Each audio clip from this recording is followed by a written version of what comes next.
할렐루야. 오늘도 하나님 앞에 예배할 수 있도록 우리의 환경과 건강을 허락하신 것에 대해서 우리가 감사드리며 하나님께 영광을 돌립니다. 오늘 예배를 통해서 풍성한 은혜가 우리 모두에게 임하기를 축복합니다. 오늘부터 대림절 절기가 시작되었습니다. 대림절 절기는 예수님의 성탄을 준비하는 4주간의 기간을 이야기합니다. 우리는 이런 질문을 해볼 수 있습니다. 우리가 왜 예수님의 생일을 이렇게 준비까지 하며 맞이해야 하는가? 예수님의 생일이 주는 의미가 얼마나 크기에 한 달 가까이 우리가 준비를 하며 맞이하는가? 그 이유는 예수님의 탄생이 역사에 미치는 영향이 굉장히 크기 때문입니다. 우리가 가만히 돌이켜보면 이 세상의 모든 사람들이 예수님을 믿든 안 믿든 예수님의 그 탄생하신 그 날을 기준으로 해서 그 이전을 BC라고 말하고 예수님의 탄생을 기점으로 해서 그 이후의 시간을 AD라고 사용하고 있습니다. 오늘 2020년 11월 29일입니다. 오늘을 2020년 11월 29일이라고 이렇게 부르게 된 그 근원이 예수님의 탄생한 날을 기준으로 정해졌다는 것이죠. 그만큼 예수님이 이 세상에 미치는 영향이 대단하다는 뜻입니다. 근데 여기서 한 가지 놀라운 사실은 예수님을 믿지 않는 사람들까지도 이 기준을 다 따르고 있다는 거죠. 이슬람의 사람이든지 공산주의를 갖고 있는 사람이든지 무신론이든지 모두 이 땅의 모든 나라 모든 사람들은 하나도 빠짐없이 이 기준을 다 따르고 있습니다. 그만큼 예수님의 탄생이 세상에 미친 영향이 굉장했다는 것을 알 수 있습니다. 그렇기 때문에 우리가 이렇게 4주 동안 철저하게 예수님이 누구신가를 묵상하고 또 묵상하면서 그 예수님이 우리에게 베푸신 은혜와 사랑이 얼마나 큰 것인가를 우리가 가슴 깊이 새기면서 예수님의 성탄을 맞이하고 예수님과 더불어서 앞으로 우리의 미래의 삶을 설계하고 살아가는 것, 이게 지혜라는 것이죠. 문제는 아직도 세상에 너무 많은 사람들이 예수님을 믿지 않고 있다는 겁니다. 세상의 중심을 예수님의 탄생으로부터 세상의 모든 질서가 예수님이 오심으로부터 시작되었고 이 세상의 모든 사람들은 알게 모르게 예수님의 그 은혜의 영향, 혜택을 다 누리고 있는데 그러면서도 배은망덕하게 예수님은 안 믿는, 이건 굉장히 이율배반적이고 굉장히 모순적인 모습이라 할 수 있습니다. 오늘 성경에 등장하는 사도 요한을 보면은 예수님이 누구신가를 설명하기 위해서 굉장히 노력하고 있음을 알 수 있습니다. 왜냐하면 이 세상의 모든 사람들이 당연히 예수님을 구주로 모시고 예수님과 더불어서 사는 것이 마땅한데 너무 많은 사람들이 예수님을 멀리하고 있다는 사실에 사도 요한이 어떻게 하면 저들에게 예수님이 하나님이셨다는 것을 이해시키고 설득하고 받아들이게 할 것인가? 내가 어떤 용어를 사용해서 내가 어떻게 쉽게 설명을 해야 모두가 그것을 받아들일 것인가? 여기에 대한 고민을 바울이 하는 것이죠. 사도 바울이 사도 요한이 하나님이 사람의 몸을 입고 세상에 오셨다는 사실을 설명할 완벽한 단어가 떠오르지 않았어요. 이유는 세상의 그 어떤 언어와 세상의 지식과 경험으로도 완벽하게 예수님이 하나님이시라는 사실을 설명할 수 없기 때문이죠. 세상의 그 어떤 단어도 사람의 몸을 입고 세상에 오신 하나님을 이해하기 쉽게 표현하고 설명할 수 있는 단어가 없다는 거죠. 사도 요한이 고민 끝에 찾아낸 단어가 로고스라고 하는 단어입니다. 로고스는 당시 유대와 헬라 문화에 모든 사람들이 친숙하게 알고 있었던 그런 단어. 이 로고스의 뜻이 만물을 질서 있게 유지시키는 어떤 정신, 무한한 힘을 의미합니다.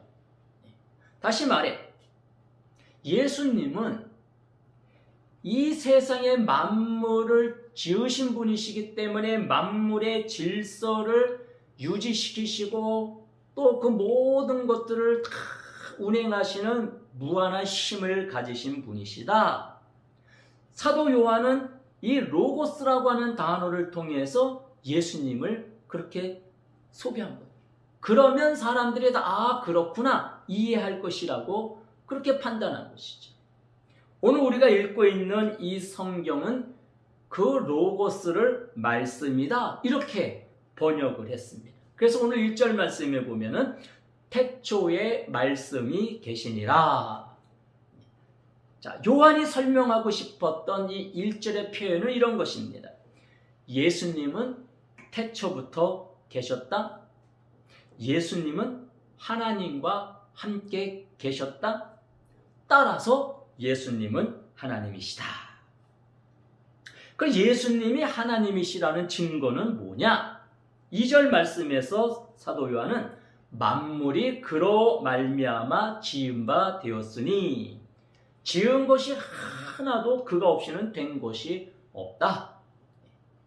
세상을 창조하신 분이 하나님이신데 예수님이 그 세상을 창조하시는 일에 참여했다면 예수님은 곧 하나님이시다. 요한은 철학적인 단어와 철학적인 논증법을 통해서 세상에 오신 예수님이 하나님이시라고 그렇게 설명했고 그 모든 사람들을 설득했습니다. 그런데 아쉽게도 사람들이 이 말씀으로 표현된 예수님을 쉽게 이해하고 받아들이지 못했습니다.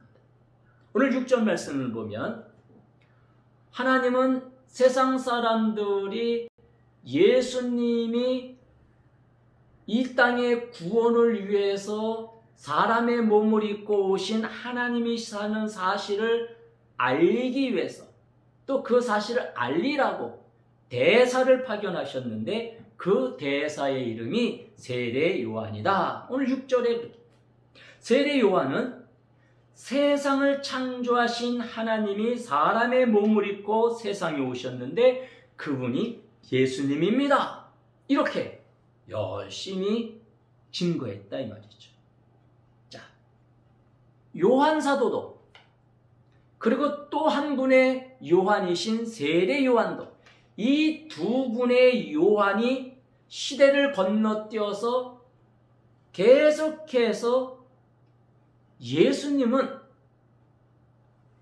사람의 몸을 입고 이 땅에 들어오신 하나님이시다. 이걸 열심히 그리고 사람들이 이해할 수 있는 언어로 또 사람들이 가지고 있는 경험과 사람들이 가지고 있는 그런 모든 영역 안에서 그걸 이해하고 받아들일 수 있도록 그래서 그 예수님을 믿어 그 은혜의 삶 안으로 다 들어오게 하려고 애를 썼습니다. 하지만 역부족이었습니다. 5절 말씀에 보면 이렇게 표현합니다. 빛이 어둠에 비치되 어둠이 깨닫지 못하더라. 10절 말씀에서도 세상이 그로 말미암아 지은 바 되었으되 세상이 그를 알지 못하였고 자기 땅에 오매 자기 백성이 영접하지 아니하였다. 우리를 너무 사랑하셔서 하늘의 모든 것을 포기하고 우리 속에 찾아와 주신 그 예수님을 어리석은 백성들이 깨닫고 모셔드리지 못했다는 것입니다. 지금도 세상에 수많은 사람들이 사단에게 사로잡혀서 예수님을 믿지 못하고 있습니다. 다른 종교를 믿고 그러면서 또 무신론 속에 빠져 있고 점점 더 하나님과 멀어져 가고 있습니다. 우리가 성탄의 의미를 정확하게 알아야 되는 이유인 것이죠. 이 예수님이 세상에 오셨다라는 이 말씀은 이런 의미도 있는 거예요. 내가 세상의 주인이 아니라 예수님이 이 세상의 주인이시다. 이것을 깨닫고 이것을 인정하면서 사는 사람. 근데 이 세상은 다 사단에게 사로잡혀서 내가 세상의 주인이다. 이렇게 말합니다. 그런데 성경은 또 우리 예수를 믿는 우리들은 내가 세상의 주인이 아니라 예수님이 세상의 주인이시다. 그 이유는 이 세상의 모든 것을 지으시고 운행하시는 분이 예수님이시다. 그 하나님이신 예수님이 사람의 몸을 입고 세상으로 오셨기 때문에 마땅히 우리는 그분을 중심으로 살아야 된다는 것입니다. 참 아쉽게 이 진리를 사람들이 깨닫지 못한다는 것. 사도 요한이 자신의 지식을 총동원해서 어떻게 하면 예수님이 사람의 몸을 입고 이 땅에 오신 하나님이라는 사실을 믿게 하고 깨닫게 하고 그 예수님 중심의 삶을 살게 할까를 정말 고민했어요.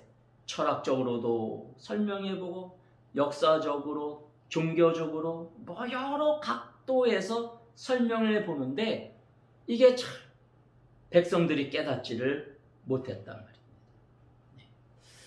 그래서 사도 요한은 또 이런 해석도 합니다. 이렇게도. 자, 독생자라고 하는 단어를 빌려서, 로고스라고 하는 단어를 빌려서 예수님을 소개했고, 또 사람들이 잘 이해를 못하니까 가장 귀하게 생각하고 사람들이 가장 쉽게 이해할 수 있는 독생자라는 단어를 통해서 예수님이 우리 안에 오신 하나님이시라고 설명합니다.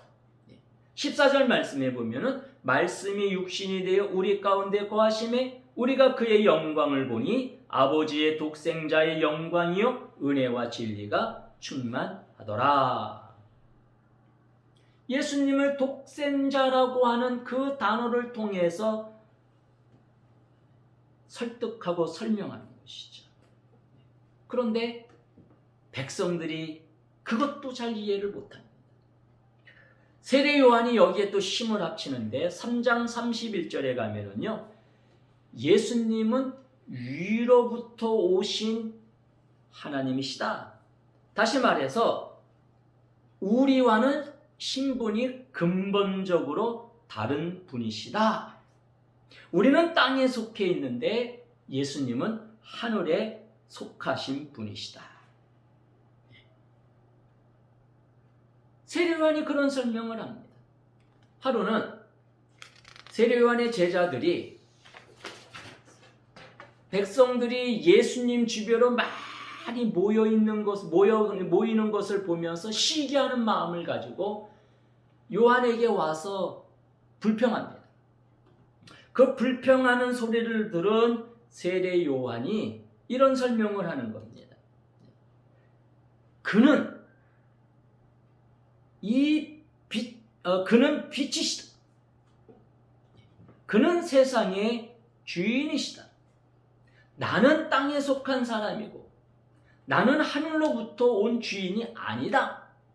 그런데 예수님은 하늘로부터 오신 주인이시기 때문에 주인이 오셨기 때문에 사람들이 그 주인 곁으로 모이는 것은 당연하다. 그렇게 말한다 이 말이죠. 오늘 8절에 보면 사도 요한이 세례 요한에 대하여 설명할 때 이런 설명을 했어요. 그는 이 빛이 아니요 이 빛에 대하여 증언하러 온 자다. 아주 분명하게 선을 그어주는 거예요. 우리의 정체성이 무엇인지, 우리와 예수님과는 근본적으로 어떻게 다른지, 그것을 사도 요한도 세례 요한도 예수님을 만난 사람들은 다 한결같이 고백하는 겁니다. 예수님은 누구신가?